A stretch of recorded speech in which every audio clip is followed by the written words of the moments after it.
di balik hukuman mati Irjen Pol Teddy. Mantan Kapolda Sumatera Barat Irjen Pol Teddy Minahasa dituntut hukuman mati oleh Jaksa Penuntut Umum pada Maret lalu.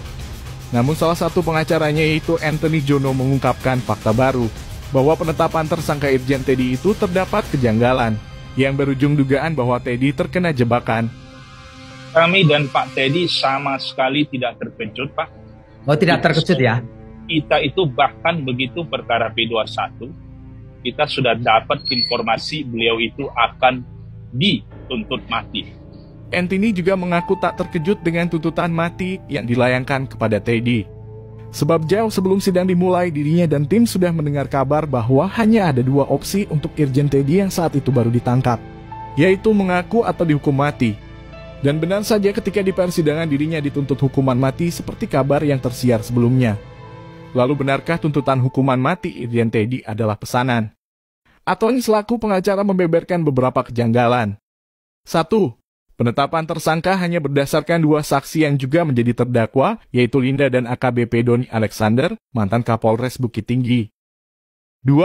Barang bukti untuk menjerat Teddy itu belum ada, tapi dirinya sudah ditetapkan tersangka. 3. Bukti forensik handphone milik dua saksi baru keluar pada 26 Oktober, padahal Teddy Minahasa ditetapkan tersangka pada 14 Oktober. Ini yang membuat pengacara Teddy Minahasa menduga ada bukti rekayasa demi menjatuhkan Jenderal Teddy. Namun meski begitu, jaksa sudah menuntut Teddy tanpa ada hal yang meringankan dan juga hal yang memberatkan, yaitu dirinya sebagai petinggi Polri. Teddy dituntut jaksa karena memperjualbelikan barang haram yang disita polisi dan meminta bawahannya AKBP Don menjual ke Mami Linda di Jakarta. Namun kronologi ini juga dinilai janggal oleh pakar forensik Reza Indigiri. Menurut Reza, dari rangkaian fakta persidangan ia menyoroti selisih barang bukti. Padahal menurutnya dalam psikologi forensik, informasi yang bermutu baik haruslah lengkap dan akurat. Total berat sabu yang diamankan adalah 47,7 kg. Yang dilaporkan DP adalah 40 kg. Berarti ada selisih 7,7 kg. Di Jakarta, sabu yang dijual ke Linda adalah 3,3 kg. Dengan berandai-andai bahwa sabu 3,3 kg itu berasal dari 7,7 kg sabu yang tidak DP laporkan. Berarti masih ada 4,4 kg sabu. Pertanyaannya, di manakah keberadaan 4,4 kg sabu itu? Ucap Reza pada Rabu 19 Maret 2023. Tuntutan mati juga dinilai Hotman Paris sebagai kuasa hukum berlebihan. Sebab Irjen Teddy bukan pemilik barang bukti apalagi bandar. Dan ia juga bukan residivis. Hal itu juga tertuang dalam pledoi yang disampaikan Teddy Minahasa berjudul Sebuah Industri Hukum dan Konspirasi. Itu saya kira waktu pledoi pribadi Pak TM itu sudah disampaikan di persidangan.